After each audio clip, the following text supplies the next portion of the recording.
वहाँ जो ज़्यादा ऑब्जेक्शनेबल बात है वो ये है कि जब पता है कि जनाब 14 साल अगर एज लिमिट रखी गई है कि आप इससे छोटी एज के बच्चों को, या 15 साल आप काम पे नहीं रख सकते, वो लोग जो ये इलीगल मतलब जाहिर है एक्टिविटी है कि आप उसमें रख रहे हैं बच्ची को और जुर्म कर रहे हैं आप, इसकी रोकथाम के लिए क्या हो सकता है? यहाँ पे जाहिर है कि इस पर भी तो सज़ा होनी चाहिए, टॉर्चर पे तो अलग होगी, इस पर भी होनी चाहिए। इस पे भी होनी चाहिए, लेकिन इस एक्ट के अंदर उसके ऊपर भी सज़ा बहुत कम दी गई है, तो सज़ा को स्ट्रिंजेंट करने की बहुत ज़्यादा ज़रूरत है। मैं यही कहना चाह रही हूँ कि तैयबा टॉर्चर केस के बाद एक लेसन लर्न हो जाना चाहिए था कि ज़्यादा स्ट्रिंजेंट कवानीन आने चाहिए थे, उनकी ज़्यादा स्ट्रिंजेंट सज़ाएँ मिलनी चाहिए थी। लेकिन अब तक भी इतना ज़्यादा अरसा गुजर गया, हम देखते हैं कि हर शहर के अंदर बार बार ऐसे केसेज आते हैं। कराची के अंदर भी रिसेंटली एक ऐसा केस हुआ था जिसमें 3 भाई एक साथ रखे थे, जो Sindh bonded labour abolition system act के तहत भी आता है। यहाँ पर ट्रैफिकिंग भी बच्चों की जाती है एक शहर से दूसरे शहर में, तो ये ट्रैफिकिंग इन पर्सनस एक्ट 2018 का एक्ट भी यहाँ पे लगाने की और उसको समझने की बहुत ज़्यादा ज़रूरत है। मुझे तो इस कदर अफसोस होता है कि लोगों के दिल से खुदा का खौफ ही ख़त्म हो गया कि आप एक मतलब आप उस बच्ची का चेहरा तो देखें, ये मुस्कुराहट उसकी चली गई है, उसकी जो हालत है, मतलब मैं उसको पहचान ही नहीं पाई कि ये वही बच्ची है जो पिक्चर्स में नज़र आ रही है। और फिर इतना जुल्म कि आप देख रहे हैं कि उसके ज़ख्म में कीड़े पड़ गए हैं, अल्लाह जाने वो किस तरह सोती होगी, उसने कितनी रातें जाग के गुजारी होंगी। आप कौन लोग हैं? मतलब आप इंसान भी हैं या कुछ और हैं? मुझे तो इस पर भी डाउट हो रहा है कि आप इंसान हैं या कौन है। अब इस सारी सूरत हाल में आपके ख्याल में हमारी जो NGOs हैं, जो ब्यूरोज़ हैं इस तरह के, अब वो उनको कैसे पता चले कि किस घर में किस एज की मुलाजिमा मौजूद है? कुछ लोग तो रजिस्टर ही नहीं कराते, कुछ ऐसा मैकेनिज्म ही मौजूद नहीं है। बहुत ज़्यादा ज़रूरी है कि इनका जो हमारे पूरे पाकिस्तान में एक नंबर डिफरेंट ब्यूरोज़ का और चाइल्ड प्रोटेक्शन अथॉरिटी का लगता है, वो 1121 लगता है। तो यहाँ पे एक सोसाइटी के अंदर, कम्युनिटी के अंदर भी एक सेंस ऑफ रिस्पॉन्सिबिलिटी होनी चाहिए कि वो इस नंबर को डायल करके इस पर रिपोर्ट करें।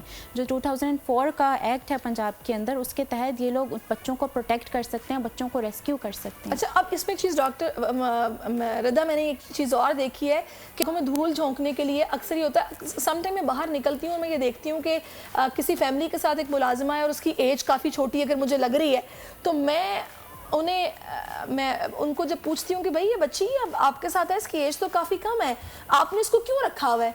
तो आगे से जवाब मिलता है कि इसकी मदर हमारे यहाँ काम करती तो सिर्फ बच्चों के साथ खेलने के लिए है। और ऐसा नहीं होता, वो बच्चों के साथ खेलने के लिए नहीं होती है। जब ये देखते हैं कि ये भी कर सकती है, जाहिर है बच्चा तो प्यार चाहता है ना, कि अगर आपने उससे हंस के बात कर ली, वो बोलेगा मैं आपका ये काम भी कर देता हूँ। तो ये आंखों में धूल झोंकने के लिए सब कहते हैं, इसमें प्रॉपर एक मैकेनिज्म होना चाहिए, ऐसे लोग भी गिरफ्त में आए। और इंडिविजुअली हमारी ये जिम्मेदारी है कि हम इसी हेल्पलाइन पे कॉल करके बताएं कि हमारे सामने वाले घर में इस एज का बच्चा काम कर रहा है और उससे ये काम लिया जा रहा है। तो मैं देखती हूँ कैसे ये सिलसिला नहीं रुकता। इस वक्त डॉक्टर फरीद ने हमें ज्वाइन किया है। अस्सलाम वालेकुम डॉक्टर साहब। जी वालेकुम अस्सलाम वालेकुम डॉक्टर साहब। जी वालेकुम अस्सलाम। डॉक्टर साहब, आप रिजवाना का इलाज कर रहे हैं, अभी रिजवाना की कंडीशन कैसी है? जी आज रात से तो कंडीशन उसकी काफी बेहतर है। कल थोड़ा सा उसका एक डिप आ गया था जिसमें सैचुरेशन ड्रॉप हुई थी और ऑक्सीजनेशन कम हो गई थी। फिर हमने एक प्रोसीजर होता है ब्रोंकोस्कोपी, वो किया, उसमें से उसके जो लंग्स थे उनको क्लियर किया, अंदर कुछ पेशेंट्स थी और एक साइड पे ब्लड था जो कि इसको DHE चल रहा है, उसकी वजह से वो इकट्ठा हो गया। तो आज अल्लाह का शुक्र है कि इस वक्त तबीयत उसकी बेहतर है काफ़ी, लेकिन उसका अचानक एक एपिसोड आता है जिसमें सैचुरेशन ड्रॉप होती है और फिर वो थोड़ी सी डिसओरिएंटेशन में चली जाती है, गनूदगी में चली जाती है। तो वो 2 दफ़ा ऐसे हो चुका है। तो इसलिए कल हमें था कि ये ना हो कि वेंटिलेटर पे ही डालना पड़े, लेकिन रात से अब तबीयत बेहतर है। आप लोग भी दुआ करें कि वो ठीक रहे। बिल्कुल इंशाल्लाह, हम अपनी तरफ से पूरी इंशाल्लाह। अच्छा डॉक्टर फरीद, मुझे आप चूंकि इस टीम को हेड कर रहे हैं जो कि रिजवाना का इलाज कर रही है, जब इस बच्ची को आपके पास लाया गया था उस वक्त इस बच्ची की कंडीशन क्या थी और कितने रोज इसके इलाज को गुजर चुके हैं और अभी आप क्या एक्सपेक्ट कर रहे हैं, मतलब चांसेस कितनी जल्दी रिकवर होने के हैं? देखिए, इस तो तकरीबन हमारे पास ऑलमोस्ट 1 वीक हो गया, 6 डेज। और ये जब हमारे पास आई थी, ये पहले सरगोदा हॉस्पिटल ले गए थे DHQ। उन्होंने फिर कहा कि इनको LGH ले जाएं क्योंकि इसके सर में एक जख्म था। वो हमने फिर इसका CT किया, उसमें निकला नहीं। हमने इसका एक चीज़ होती पैन CT, जो पूरी बॉडी का CT करते हैं, और सारा हमने देखा है कि इसको कहाँ का इंजरी है कहाँ नहीं है। ये इंजरीज इसकी फ्रेश नहीं थी। इंजरीज जो थी कोई ये 4-5 महीने पुरानी है लेकिन क्योंकि बच्ची की हाइजीन थी कोई बहुत अच्छी नहीं थी, तो वो जो इंजरीज थी उनमें नेचुरली इन्फेक्शन का एलिमेंट ज़्यादा था जो कि ब्लड में फैला हुआ था। और ये कपल के बेसिकली हैं कोई इनके 10 बच्चे हैं और इसका कुछ चौथा 5वां नंबर है। तो उसमें वालदा जो है वो घरों में काम करती है और जो वालिद है वो जो सामान ट्रकों से लोड और अनलोड करते हैं वो काम करता है। तो इनके लिए मेरा ख्याल मुश्किल है 10 बच्चे पालना, और उसी इन्होंने इसको भेज दिया।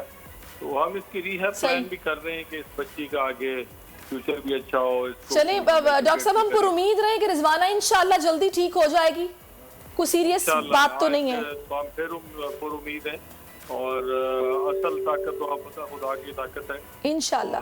बिल्कुल बेशक, बिल्कुल बेशक खुदा की ज़ात है, शिफा देने वाली है, रिजवाना ठीक हो जाएगी। Thank you so much for your time doctor Farid Zafar, आप हमारे साथ मौजूद रहे। अच्छा, मैं फाइनली रिदा जानना चाहूँगी कि आपके ख्याल में होना क्या चाहिए, कानून साजी कैसी होनी चाहिए? अब बहुत ज़्यादा स्ट्रॉन्ग होनी चाहिए। अब फाइनली ये टाइम आ गया है कि बच्चे की जो हमारी इंटरनेशनल कमिटमेंट्स हैं, जिसमें United Nations convention on the rights of the child शामिल है, जो 1990 में हम साइन और रेक्टिफाई कर चुके हैं, उसके तहत 18 साल ही उम्र होनी चाहिए, जिसके नीचे चाइल्ड डोमेस्टिक लेबर बिल्कुल इलीगल होना चाहिए, बैन होना चाहिए, और इसकी बहुत ज़्यादा स्ट्रिंजेंट सज़ाएँ होनी चाहिए। अब ये वक्त आ गया कि स्ट्रिक्ट पनिशमेंट्स दी जाएँ। बिल्कुल, ये केसेस हमारे सामने बार बार आते जा रहे हैं, लेकिन इससे लेसन लर्न नहीं किया। बिल्कुल, thank you so much Rida Tahir, आप हमारे साथ मौजूद रही और आपने कानून क्या कहता है कि हमें बताया, सख्ती से उस पर अमल दरामद भी होना चाहिए। सजाएं सख्त होंगी लेकिन अमल दरामद ना हुआ तो फायदा नहीं है। जामियात में चलता गोरख धंधा, नौजवानों के मुस्तकबिल से खेलने वाली काली भेड़ों के आगे हुकूमत और इंतजामिया मुकम्मल बेबस। मुस्तकबिल के मेहमानों के तहफ्फुज के लिए बोल ने उठाई आवाज, सहाफती फराइज को निभाते हुए पहुंचाई हर खबर अवाम तक, बड़े स्कैंडल से जुड़े तमाम हकाइक रखे अवाम के सामने, क्योंकि बोल है पाकिस्तान का नंबर 1 न्यूज चैनल। सब्सक्राइब करें और बेल दबाएं ताकि कोई खबर रह न जाए।